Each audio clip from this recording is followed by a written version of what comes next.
Okay. Hi everyone. So welcome back to my channel. This is Aneeta. She's an Asian INFJ. So as per the previous video, I have invited a guest to speak on like the kind of the Asian experience as well as the INFJ experience and how like I guess our personality can be affecting our experience and vice versa. So Aneeta, do you want to introduce yourself? Hi, my name is Aneeta, and I'm an INFJ. I learned about MBTI through my friend Vivian, who is also Eamon's friend. Yeah, you Yeah, also appear on the channel. yeah. And I don't know, what else do you want to know? Oh yeah, so you primarily found out through her because we Yeah, were talking about it.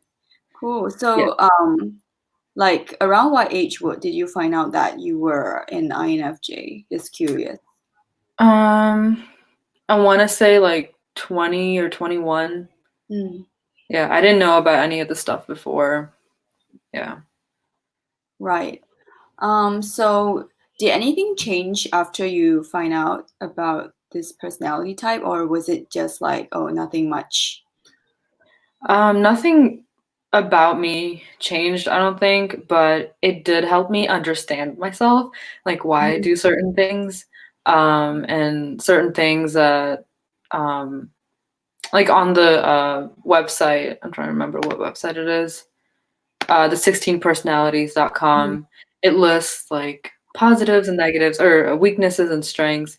And some of the strengths, like my mom would complain to me about that. So it would help me understand, like, oh, this is like a good thing about my personality. And so I would continue doing that. And then the negatives or the weaknesses of my personality, it just made me more aware of my sensitivities, my perfectionism and all that. And I was just aware, and I'm like, okay. So when I experience those things, when I'm being super stressed out, being a perfectionist, I'm like, okay, I need to fix this, calm down. So I guess it did affect how I handle myself and my issues. Mhm. Yeah. Yeah. For me, it's so I found out, I think in the previous video I mentioned that I found out when I was around like I think 17 or 18. And Mhm. for me, I actually felt like quite a huge impact when I found out because Mhm. previously I don't think I was like I knew any INFJs in my school. Like I didn't really know anyone with this exact same personality type. Like I knew an INTJ and INTP, INFP, I think. And Mhm. so I think that it kind of sort of made me feel seen in a way because previously I just thought that I have no idea why I felt different in some areas. And I Mhm. had a lot of questions, even when relating to, for example, the INTJ, they're usually a little more cold at first. I mean, later on, they're like very nice to you when they are your friend, but I Mhm. just never really understood a lot of, I guess, personality differences between people as well. Like sometimes I would perceive certain people as a certain way, but I think just after knowing about the types, it also allows me to just understand individual differences, and I don't really take things as personally as before. And it also helps me to understand that I have like unique values to offer, whereas before that I was kind of trying to see where I could contribute as like the same way as everyone else, I think. Yeah, because my mom also said certain things that were like according to her own values, Mhm. according her to her own strengths. So I realized that, oh, okay, so I just have a different set of strengths. Yeah. Yeah. Yeah, that's the biggest thing about taking these tests is that you realize like, hey, it's okay to be yourself. Like these things that you're doing, like it breaks down your personality and like Mhm. almost like validates it in a way. Yeah, for So sure. Helped yeah. me at the beginning phase, like at that age, for quite a lot, Mhm. I think. Um, so the second question is more related to like the INFJ experience in an Asian kind of social community setting. So Mhm. I mean, I'm not sure about you because you were born in the States, right? No, I And was actually oh, born in Oman. okay. So it's okay. Most people assume that I was born here. I was actually born in Oman, and so my parents, they grew up in India and everything, so they have like the ideals from India, Mm-hmm. and they brought it over, Yep. and those ideals in that country have like changed a little bit now, but my parents brought that over and it kind of like froze in time with them. Do you Yep. know what I mean? Yeah, Yeah, and so they I brought it totally here, understand that. and that's how it is for a lot of my friends too who are Indian. They have like very similar experiences like that. Their parents' ideals are a little archaic compared to us. But yeah, how it's affected me. Like in a So social setting, I guess. So, for example, like around like maybe Asian friends. yeah. Yeah. Okay, around my Asian friends, I'm not sure if it like really affected me that much because the younger generation is generally more accepting of Mhm. different, personality types and stuff. But I Yeah. definitely like experience huge differences and stuff in when I interact with adults and my parents and stuff because they have an ideal personality type in their head. I'm not sure what it Yeah, is they exactly. do. Yeah, they really do. Yeah, but it affected the way I act. Trying to think of an example. Mm. So, um, hmm. One of the qualities was decisiveness. So, apparently INFJs are decisive, but everyone around me knows I am incredibly indecisive, and I Mhm. think it's because of how I was raised. Might not be true with all Asian parents, but definitely a lot of Asian parents make you feel like your opinion is not that important. Like Yeah. their opinion and elders' opinions are way more important than yours.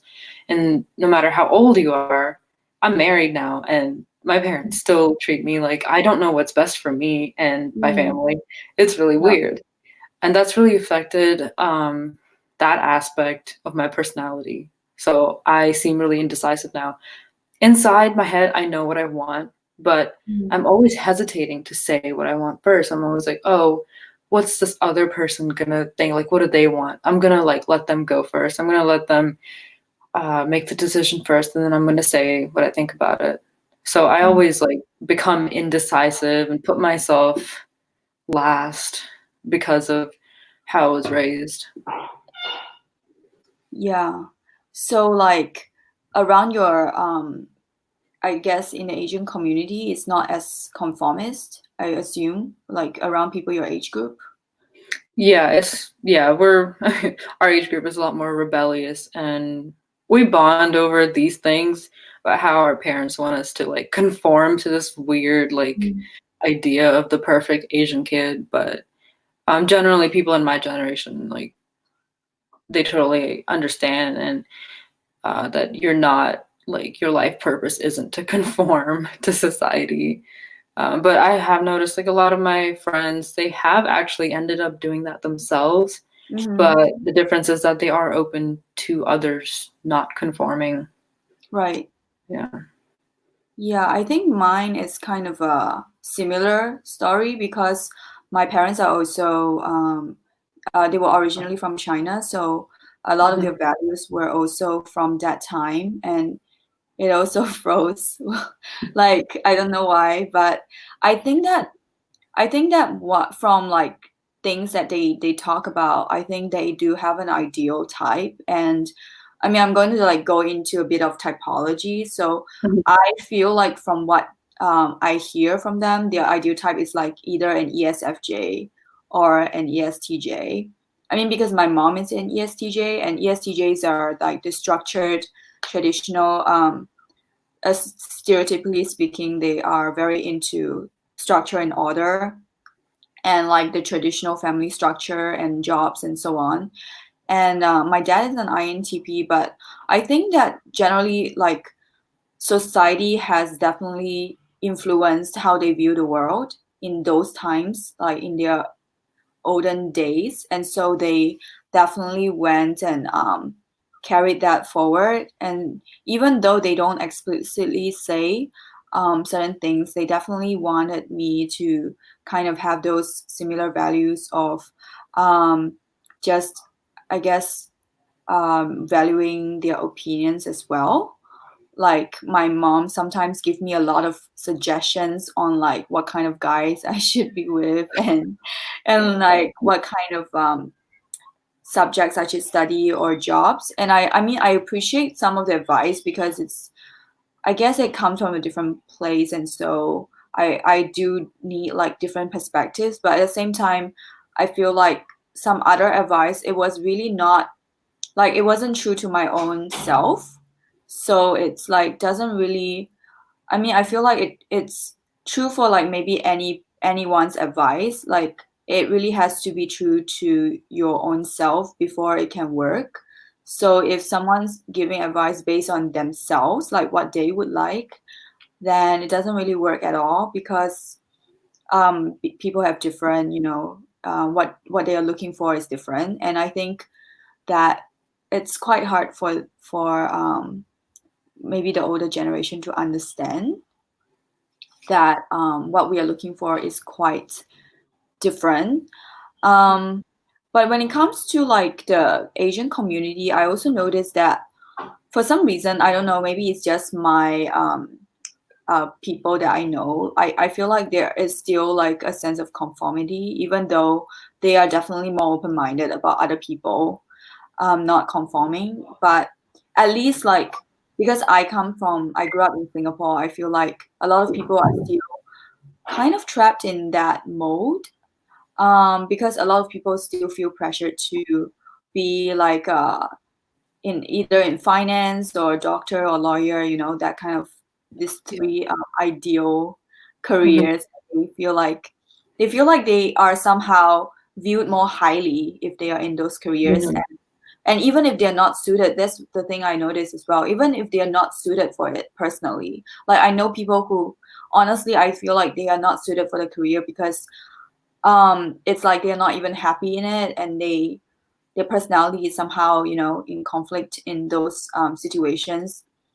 Like it's Mhm. not their natural strength, but they still go do it because they feel like, oh, I have to do it because otherwise my peers would like not see me in a certain light, or like I don't know, maybe my family would not respect me as much. And I think that that pressure is still strong in some people, whereas I do see that there are other people who are like deviating from it. And this is also true like in China as well today, which is surprising. But a lot of people are also kind of doing their own things. And I just see like quite a different experience even within the Asian community. So sometimes I feel like I want to find people who are like-minded as well in within the community itself.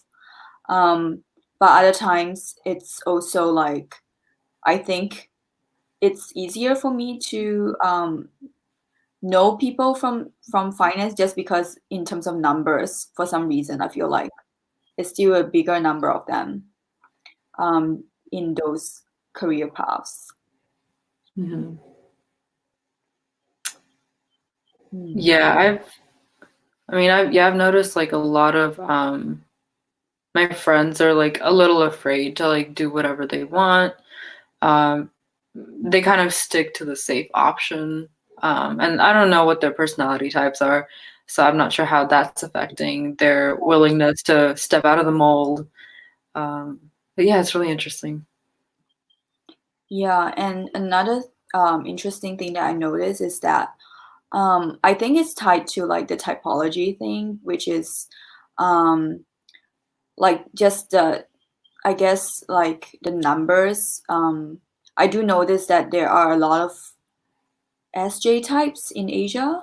I mean, I'm Hmm. not sure whether it's because of the upbringing or, some kind of social economic factors, but I think that would be maybe people can like write a research paper on it or something. But Yeah. generally, I do feel like for some reason there's just a lot of SJ types, but even SJ types, some of them actually later in life, they kind of, some of them actually branched out and did not really want to follow a certain path, because I think ultimately it is, I mean, it only works if it suits their personality. Because even for SJ types, like I know of maybe, for example, ISFJs, they are very like not conflict prone, like they're very afraid of conflict, like even more than us INFJs. And for them to be in finance, like that's very stress inducing. Like they can really break apart, because their personality is not really strong in those areas. I mean, not that they cannot excel ever, but it just takes a way longer time. And during the process, it can be like very almost like they cannot be their true self in those environments. And so I think ultimately it makes sense for everyone to kind of I guess know themselves first before they really conform to the opinions of their parents or society, because it just benefits people individually. That's my view, I guess. Yeah, I agree with that. I mean, you're not benefiting society by being a bad doctor, a bad financial advisor, whatever, right? You're just like polluting the market with bad professionals. Yeah, and that's also an issue. Like I know some people are like, they think they want to be doctors because it gives them the kind of importance, a sense of importance. And and it's like, I mean, I don't really blame them entirely, because I think society kind of gives that idea like, oh, because you do well in school, then naturally you should be this and that. And it's just so harmful, because at the end of the day, it's like your own happiness is going to be on the line. And some of them really dropped out. Like dropout rate is actually not that low. I mean, it's like a hidden statistic, but I do know a lot of people who drop out because they felt like they couldn't take the stress. I mean, being a doctor is not like an easy thing to do. I mean, it's like your whole life is basically your job. So if you don't like the job with a passion, then it's really difficult to carry on. Yeah. And I think the last question is more on kind of, I guess, on the area of career.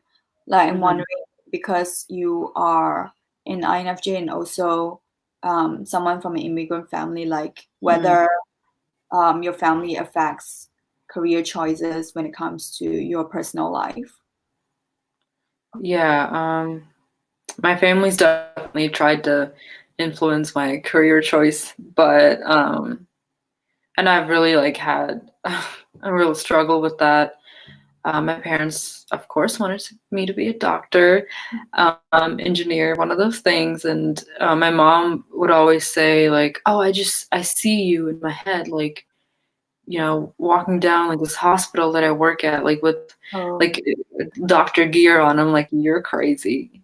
Like, you're my mom. You know me better than anyone. You know I can't be a doctor." It's such a stressful job. Like, I cannot handle that. And I need to be creative. Yeah. So like even though when I was a kid, like I did like express interest in like filmmaking and just anything creative, doing things like creating like projects like myself. But my parents never saw that like seriously. They would always try to put me in stuff that other Asian kids were doing and trying to lead me down a science path. I love science. I love talking about it, but I don't think I can be um, a doctor. I can maybe be a scientist, I don't know, but not just like specifically what they want. And that kind of, I think, really interrupted my personal growth, my personal journey to find out, like, figure out what I want, right? Everyone has a journey. Like, you express interest as a kid, and then you like experiment, and then by the time you grow up, you're like, oh, I want to do this. Like, I really want to make the career out of this. That process was interrupted by my parents, like, butting in and being like, no, you should be a doctor. So, but now I'm not a doctor. I'm um I'm just kind of trying to start a business with my husband, and Wow. yeah, it's actually really nice. It gives us a lot of freedom. My only other option, right out of college, I went to school for uh, media stuff, so like news media, and I learned like filmmaking and stuff like that, which was cool, and I can definitely still do that. But Mhm. my only option after that was to go into news media, which I don't believe in Mm. news. Like news isn't news anymore, right? You're just Yeah, like telling a lot of someone a story. debate, a lot of things for money, you know. Yeah, yeah. And the Yeah. reason I didn't pick that is because you can't be creative in that Yeah, anymore. You're just like spewing out someone's agenda. You're picking here in the United States, at least. Pick a news station. You're basically picking a political party, and I was like, exactly. that's like not what I want. So Yeah, they really control you. And I mean, this is not even a rumor. Like the New York Times, a guy, like, I mean, the editor, the chief editor, he was mhm. like caught telling people what to write. So yeah, people really have to angle their views according to the site. So it's not their own views anymore, sadly. Yeah. And on top of that, like you have to work like a machine, like some Oh my kind God, of, so true. yeah, you just have to like churn Quota, out like stories. very long. Yeah. You can't have a life. When I was on the phone with this like one guy who was offering me a job at a news station, he said like, "Oh, you have to work. So like you come into work early, you leave, you go home.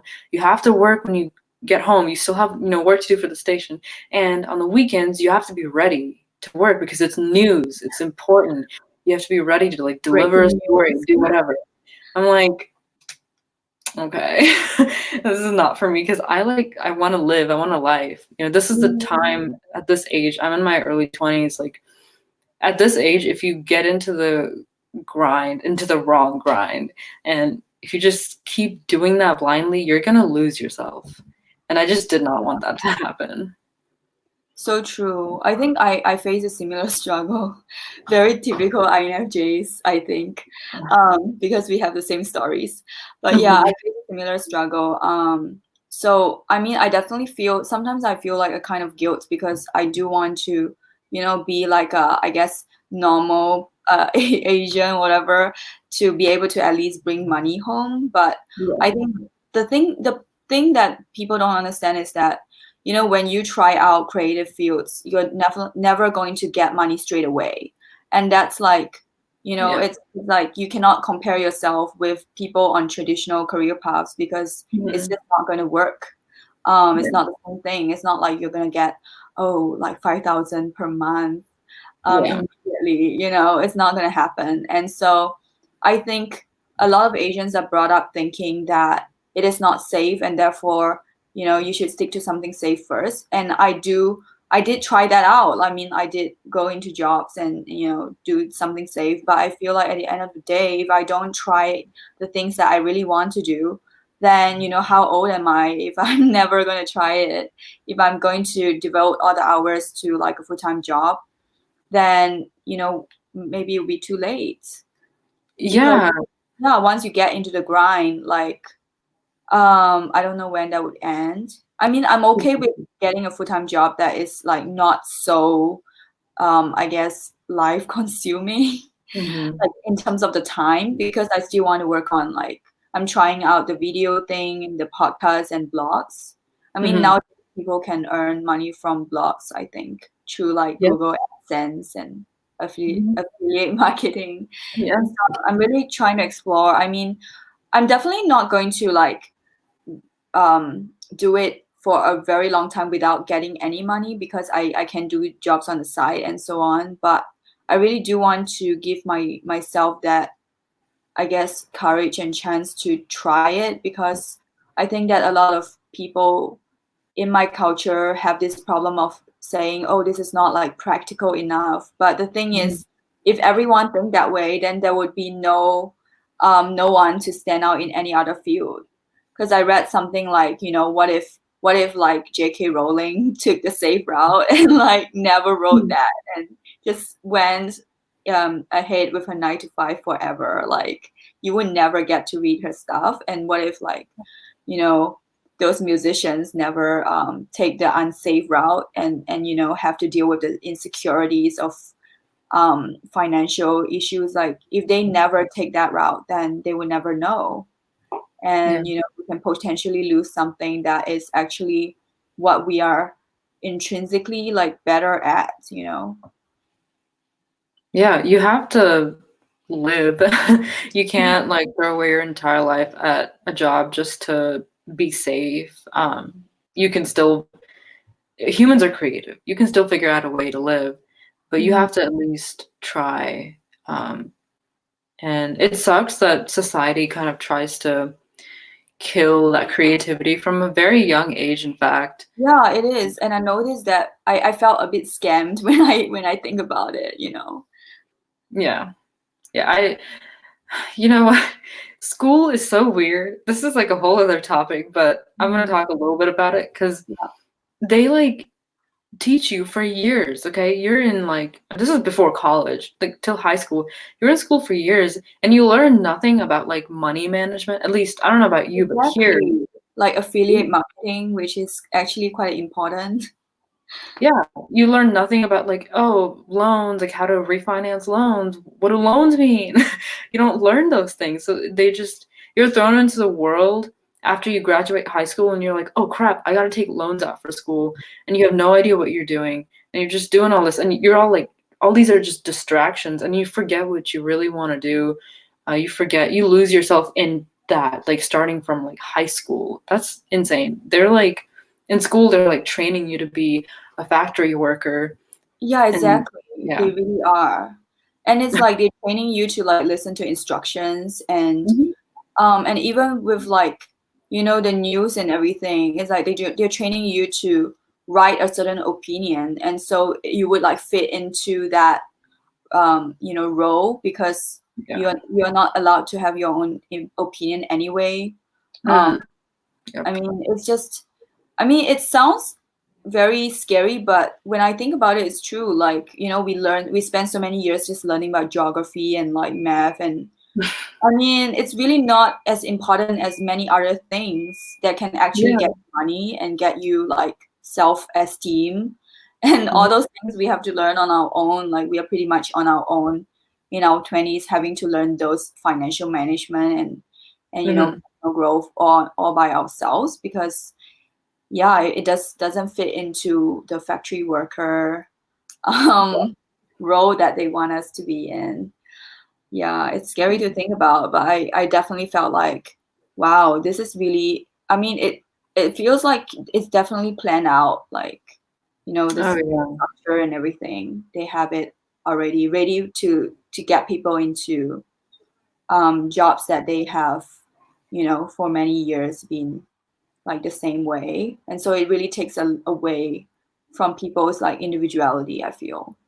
And I think like especially for an INFJ, because touching on our personality type, because INFJs are definitely not people who like to listen to authority. Like we like to be our own person. And it doesn't seem that way when we were younger because of like I guess the way we seem quiet and everything or obedient, but actually inside we are not that way at all.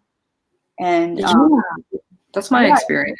yeah, and I feel like I actually know a lot of INFJs who are doing online business, and I think I understand why.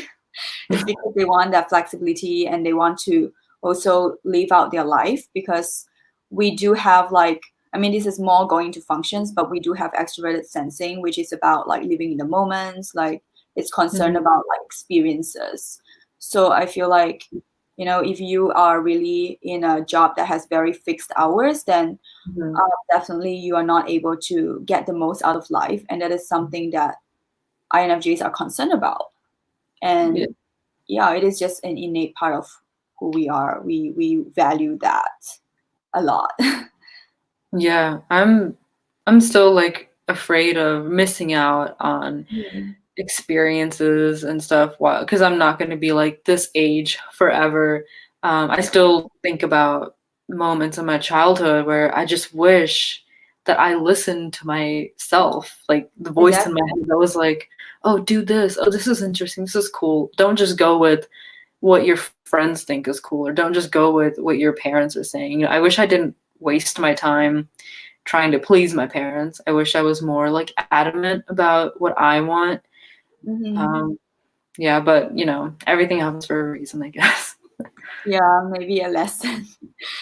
Yeah. Yeah, I also definitely spent a lot of time like pleasing like the school system, which I regretted because as a child, sort of got my self-esteem from school, like just getting good grades and stuff. And then I realized that actually in the long run, it doesn't really matter that much. I mean, it's not that I want to fail everything, obviously. I mean, but Mhm. I felt like I didn't have to work so hard to the point where I lost like my life at some Yeah. point just to get an A. I felt like that wasn't really as important as being like a balanced person, you know, like not failing, but also, you know, having a decent like social life and all those things. Yeah.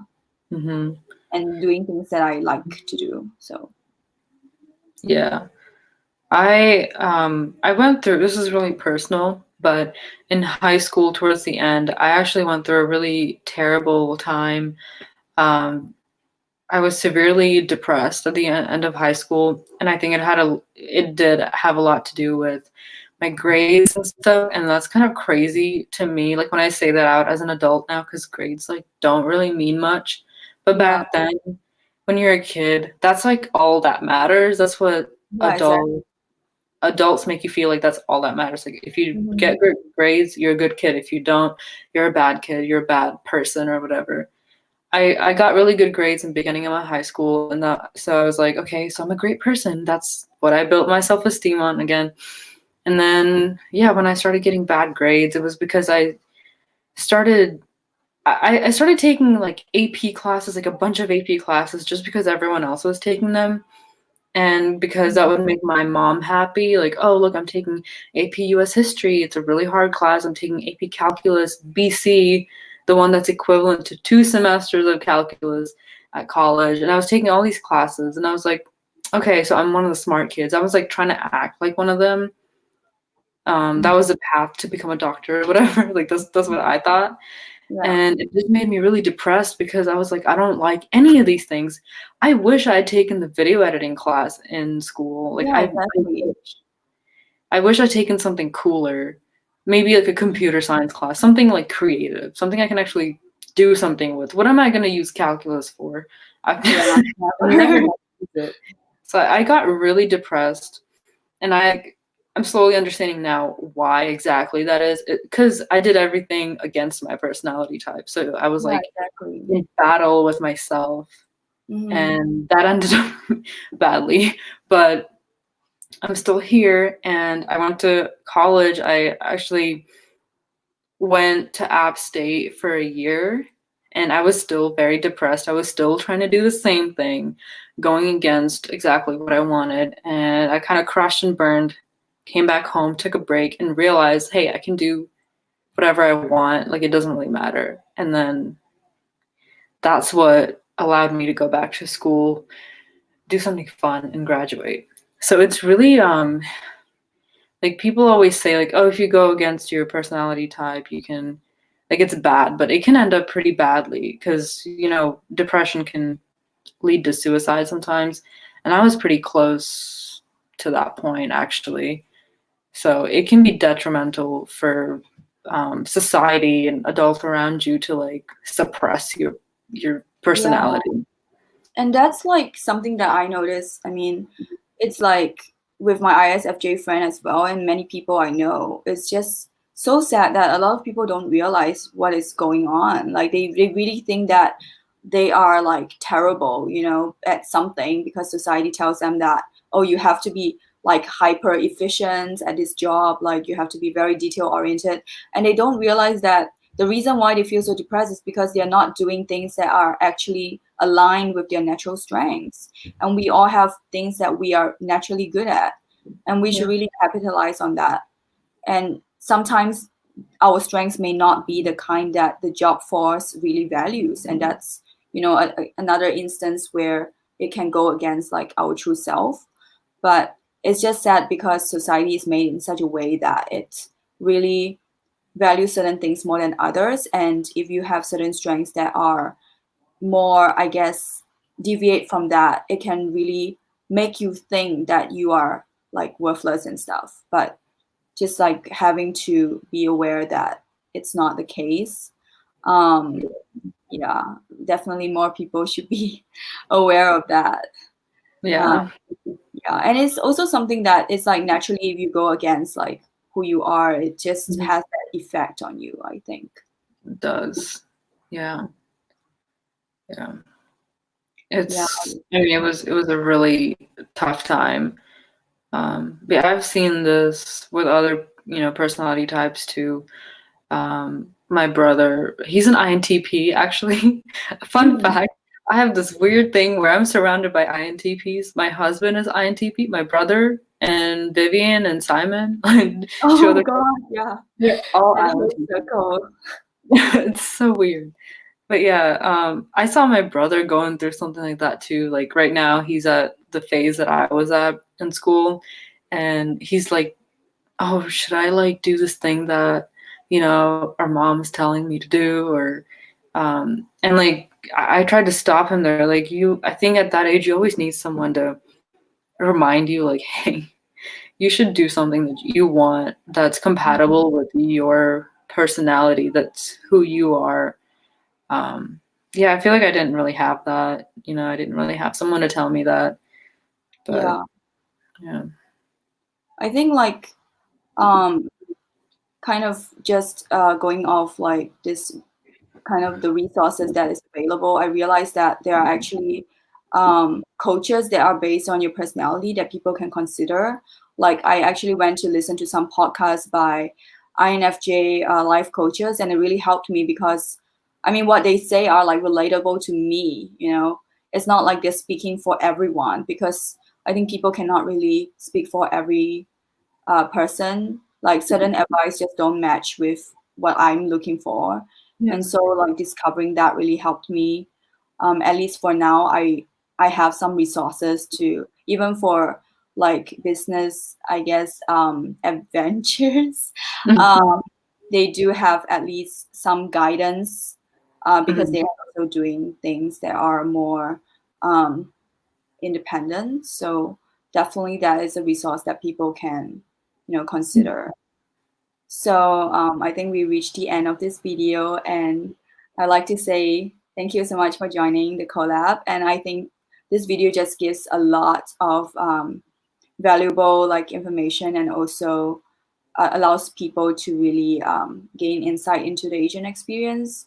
But I think it also applies to like people in general for sure. Definitely. Yeah. Thanks for having me. This was a wonderful conversation. I maybe went a little too deep, but hopefully people It's will okay. find It's that good to helpful. have that honest Yeah. conversations. Okay, so hope to see you around, maybe in future collabs. Yes, definitely. I would love to do this again. Yep. Bye. Bye.